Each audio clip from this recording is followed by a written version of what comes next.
Assalamualaikum warahmatullahi wabarakatuh. Kita bertemu kembali di mata pelajaran produk kreatif dan keurusan kelas 11 semester ganjil.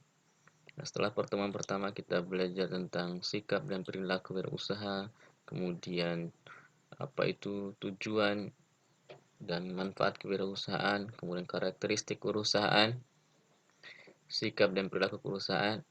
Nah, untuk pertemuan kali ini kita akan membahas terkait dengan keberhasilan dan kegagalan di dalam berwirausaha.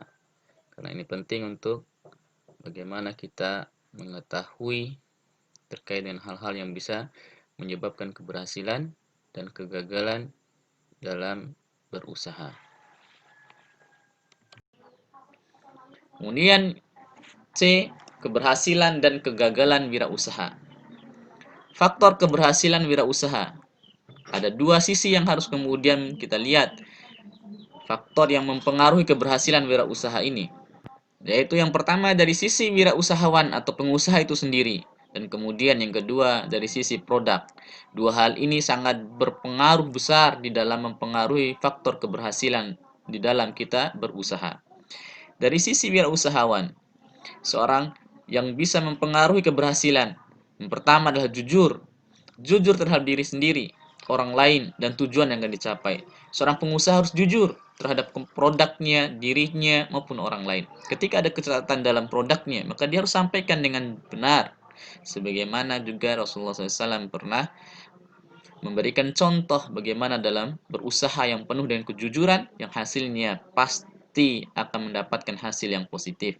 Orang akan percaya ketika ada kecatatan dalam produk kita sampaikan. Ketika tidak ada, maka kita sampaikan. Maka jangan kita sampai menipu sehingga konsumen kita tidak lagi percaya, sehingga tidak akan lagi pernah kemudian datang untuk mengambil produk kita. Kemudian yang kedua, disiplin dan berani. Seorang pengusaha harus memiliki sikap disiplin dan berani. Disiplin, dia kemudian disiplin, taat pada aturan dari apa yang kemudian telah direncanakan. Kemudian berani termasuk berani mengambil resiko di dalam mengembangkan usahanya. Dan semua ini dapat karena ada bakat, pengalaman, dan pengetahuan yang dimilikinya. Dan kemudian karena ada keyakinan dan fasilitas yang mendukungnya.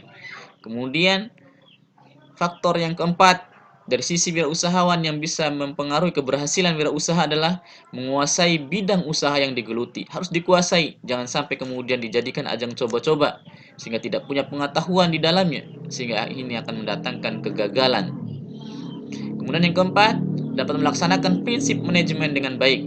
Sebuah usaha itu sangat dipengaruhi sangat besar oleh faktor manajemen.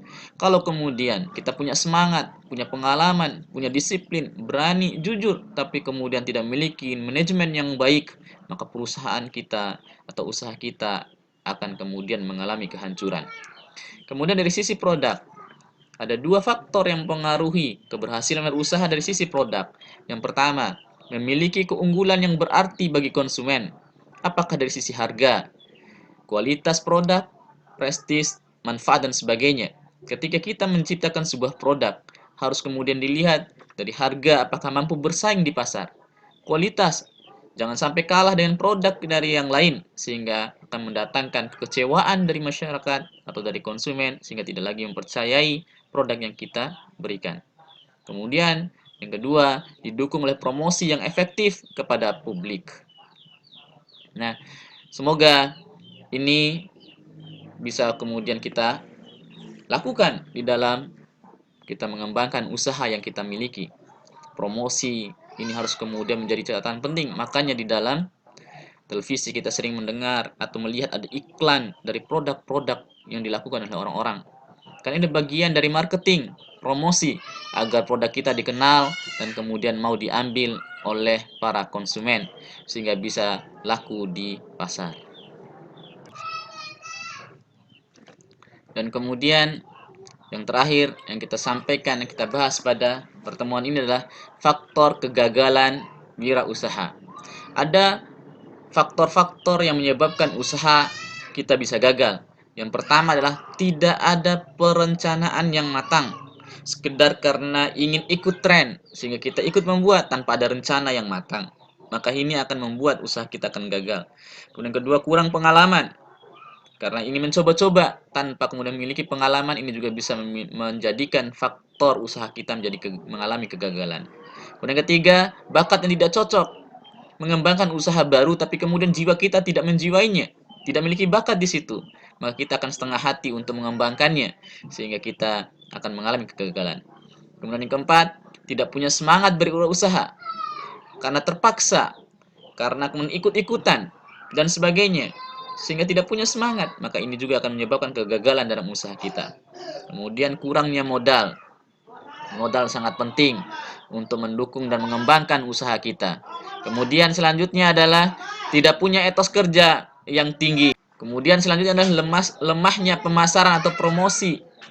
Dibuat tapi tidak punya promosi, tidak ditawarkan di pasar, sehingga ini akan menyebabkan pasar tidak mengenal produk yang kita buat, sehingga akan menyebabkan wirausaha kita atau usaha kita akan mengalami kegagalan. Kemudian lokasi yang kurang strategis. Makanya kemudian kita lihat orang-orang yang membuka toko itu harga penyewaan toko itu jauh lebih besar dan tinggi ketika dia berada di tempat-tempat yang strategis dibandingkan tempat-tempat yang tidak strategis. Karena lokasi juga berpengaruh di dalam keberhasilan dan kegagalan wirausaha kita. Semoga hal ini dapat kemudian kita pahami materi ini.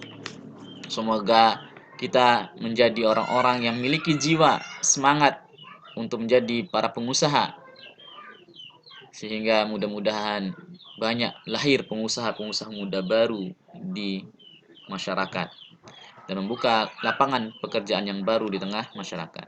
Demikian, sekian dan terima kasih. Assalamualaikum warahmatullahi wabarakatuh.